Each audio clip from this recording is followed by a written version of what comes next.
Assalamualaikum warahmatullahi wabarakatuh. Allahumma shalli ala Sayyidina Muhammad wa ala ali Sayyidina Muhammad amma ba'du. Pertama-tama yang paling utama, marilah kita panjatkan puji serta syukur kehadirat Allah Subhanahu wa Ta'ala, yang mana alhamdulillah kita semua masih diberikan panjang umur oleh Allah Subhanahu wa Ta'ala, masih diberikan kesehatan sehingga kita semua masih bisa dapat hadir dalam rangka yaitu mengerjakan tugas mata kuliah multikultural secara online. Alhamdulillah kita masih bisa dapat hadir.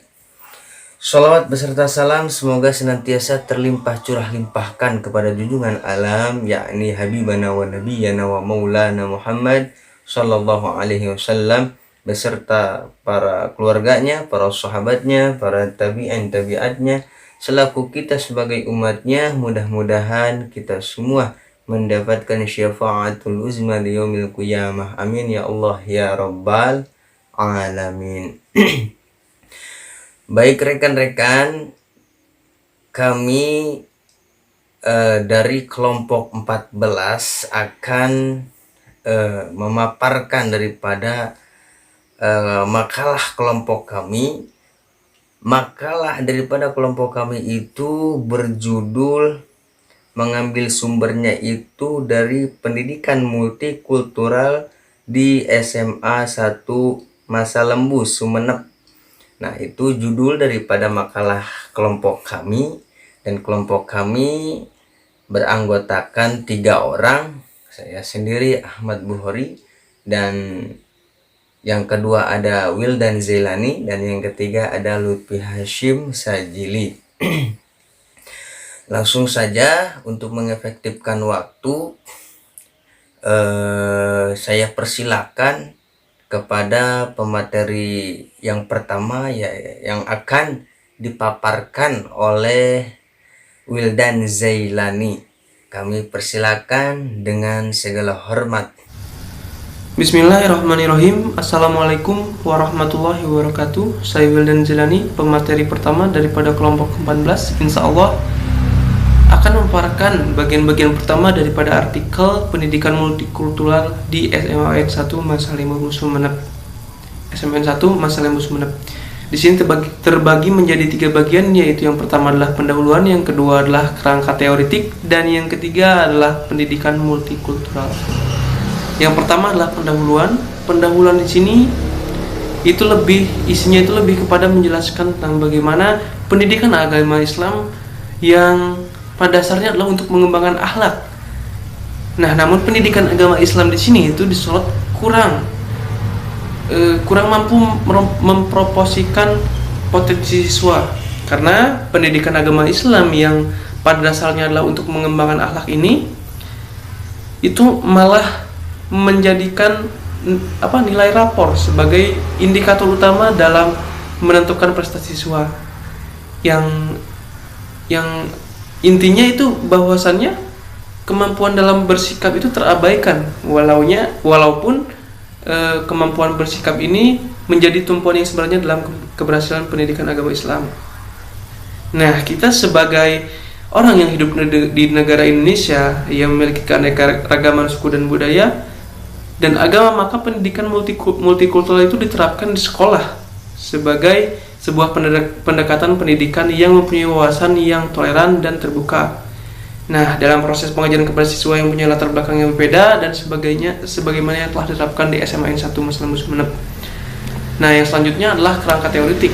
Kerangka teoritik di sini ada memiliki 3 diskursus ya, tiga diskursus. Yang pertama adalah masalah kebudayaan ya, yang berbeda-beda tentunya ya, itu kebiasaan dan tradisi. Nah, di sini 3 diskursus ini memberikan spirit untuk merancang model pembelajaran yang sesuai dengan kondisi budaya yang ada. Nah, seperti di sini fokus utamanya lebih kepada fikih ya. Seperti halnya model pembelajaran fikih yang berbeda antara fikih materi atau materi pelaksanaan ya, yang di sekolah itu kan sifatnya umum, dan fikih yang tradisi yang tentu berbeda-beda ya, tiap ragam tiap suku dan budaya itu. Nah, perbedaan ini tentu akan menghasilkan konflik dalam skala kecil ya, yang tentu bukan di siswa saja namun juga di masyarakat. Nah, olehnya diperlukan pembelajaran secara akomodatif. Nah, pembelajaran secara akomodatif ini sebagai konsekuensi dari keberagaman suku dan budaya yang dimiliki siswa. Yang selanjutnya adalah pendidikan multikultural. Nah, di sini kita masuk ke dalam masuk ke dalam pengertian dari pendidikan dan multikultural. Pendidikan itu merupakan sistem dan cara meningkatkan kualitas hidup manusia dalam segala aspek kehidupan. Dalam sejarah umat manusia, bahkan ya, dalam sejarah umat manusia, hampir tidak ada kelompok manusia yang tidak menggunakan pendidikan sebagai alat pembudayaan dan peningkatkan kualitasnya. Dari zaman dahulu, pendidikan adalah jalan sebagai jalan untuk meningkatkan kualitas hidup, sekalipun dalam masyarakat yang masih terbelakang.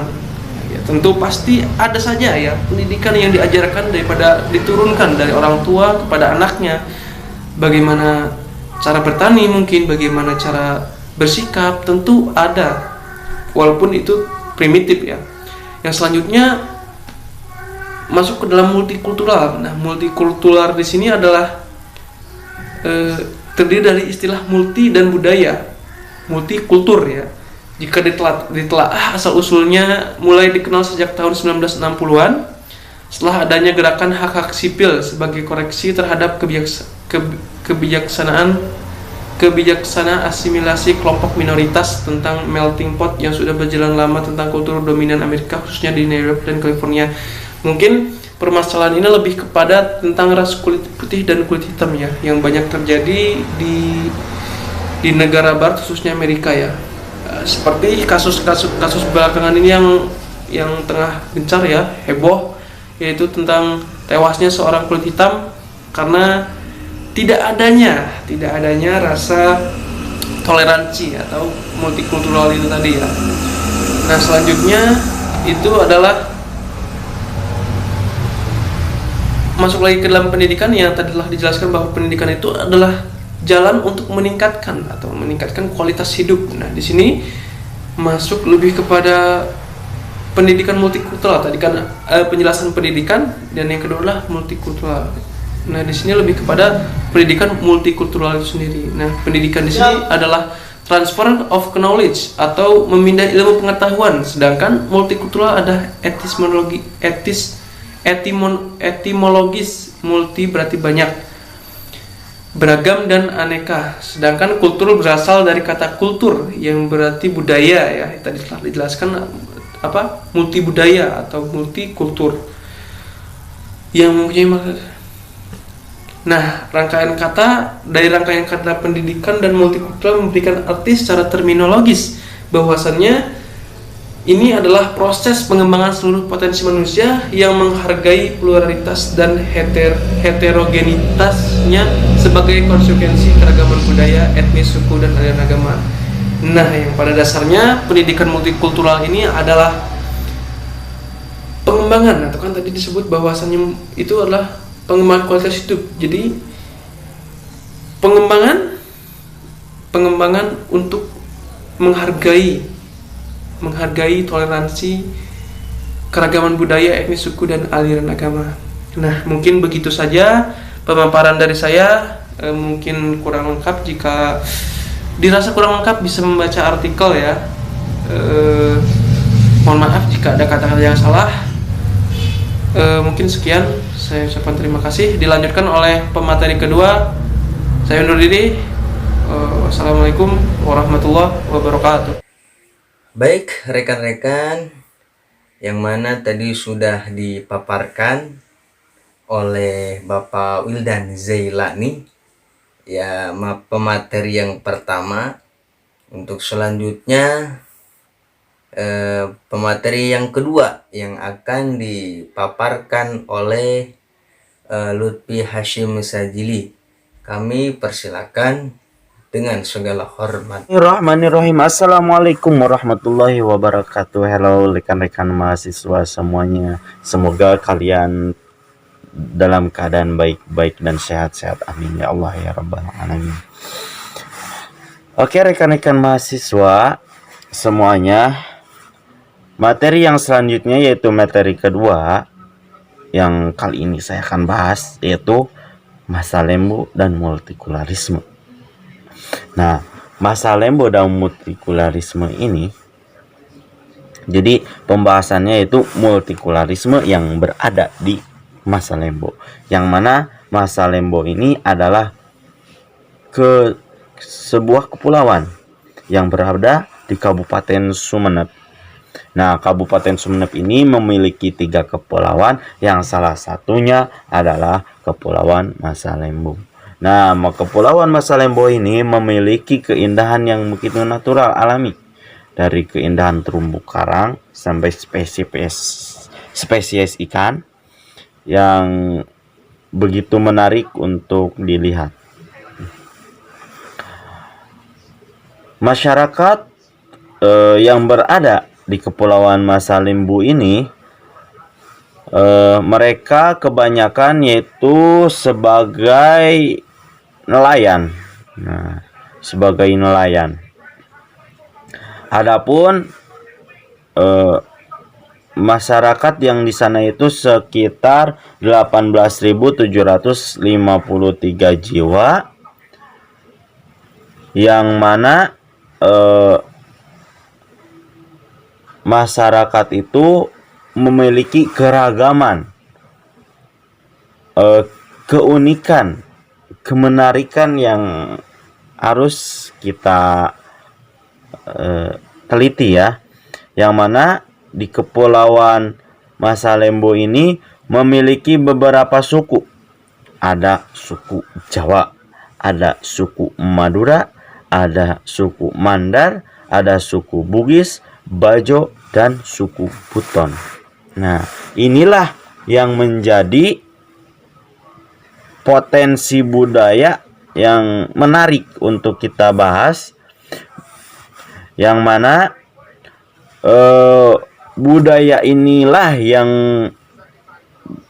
yang menjadi menonjol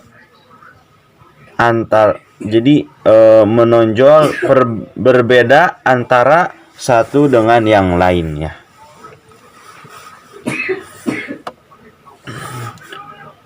Nah, sehingga menimbulkan multikularisme, yaitu ada multikular yang internal dan eksternal. Yang internal itu yang dari dalam, yang mana yang tadi memiliki bahwa Masa Lembo itu memiliki suku yang beragam, yang mana tadi telah sebutkan, yaitu suku Jawa, Madura, dan yang lainnya. Terus multikularisme yang eksternalnya yaitu dari pendatang asing, dari investor asing yang bertempat tinggal di Kepulauan Masa Lembo. Nah, keberadaan multikularisme inilah yang menjadi pengaruh cara pandang dan interaksi sosial, sehingga memerlukan pola dan konsep pemberdayaan masyarakat yang sesuai dengan realitas multikular masyarakat, yaitu melalui pendidikan multikultural.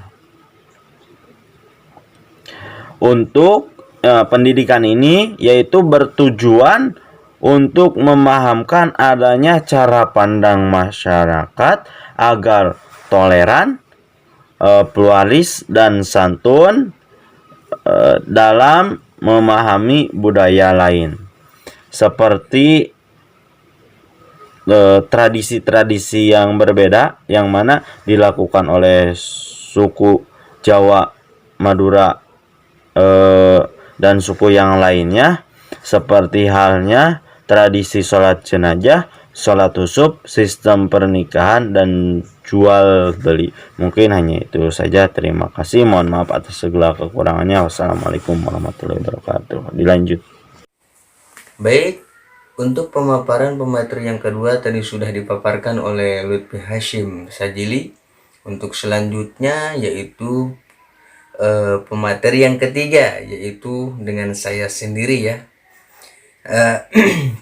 Saya akan melanjutkan daripada materi-materi yang mana sudah dipaparkan oleh tadi. Yang pertama Bapak Wildan Zelani, dan yang kedua ada Lutfi Hashim Sajili yang telah memaparkan pemateri yang pertama dan pemateri yang kedua. Untuk selanjutnya yang terakhir, saya akan memaparkan materi yang ketiga, yaitu model strategi pembelajaran akomodatif SMA 1 Masa Lembu Sumeneb. Strategi pembelajaran yang mampu merespon kemampuan dan karakteristik siswa itu diperlukan dalam rangka mengasah pola pikir siswa dan memahami pelajaran dan informasi pengetahuan. Jadi pendidik itu diharuskan mampu memahami kondisi dan realitas lingkungan siswa, sehingga guru atau pendidik itu mampu merencanakan strategi pembelajaran yang baik, sehingga tujuan pendidikan itu bisa dapat tercapai. Seperti halnya pembelajaran mata pelajaran PAI aspek fikih yang terdapat di SMA 1 Masa Lembu Sumeneb, yang mempunyai siswa dengan latar belakang budaya yang beragam.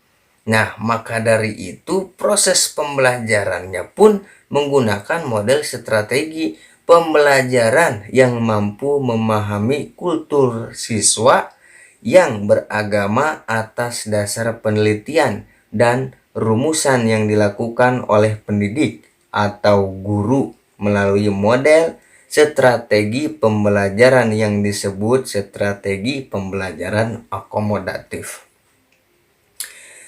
Apa sih strategi pembelajaran akomodatif?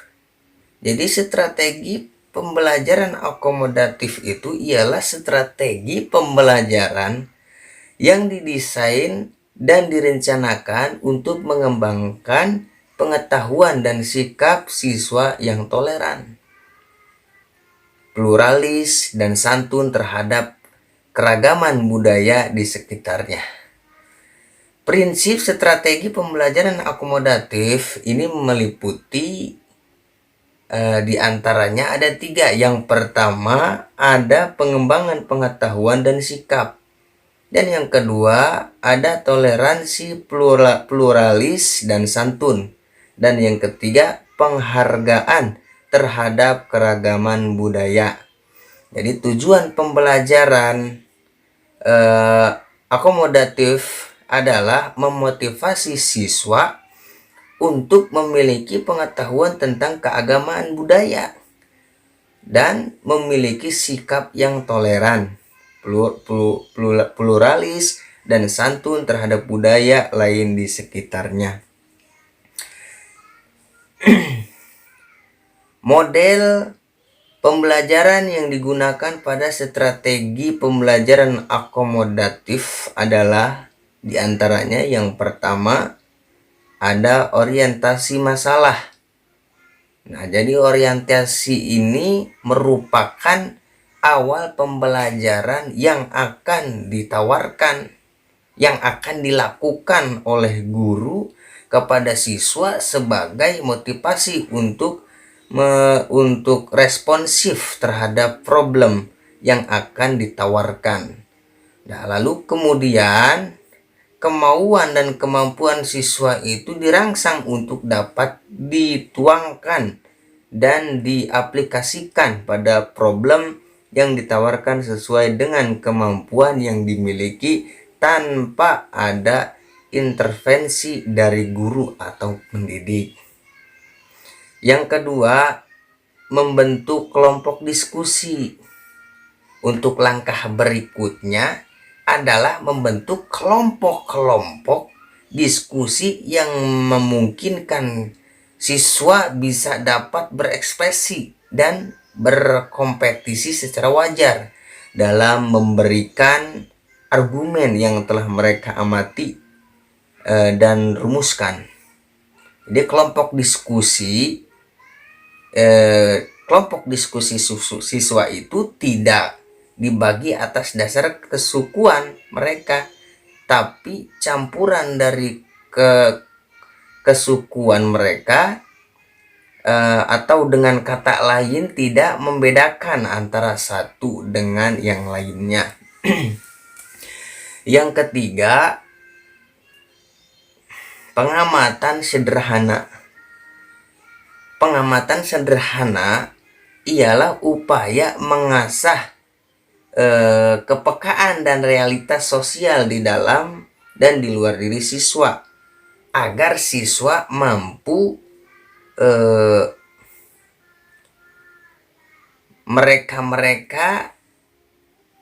mereka-reka realitas dan kemudian itu mampu mendefinisikan dan menganalisis sendiri terhadap apa yang telah mereka amati.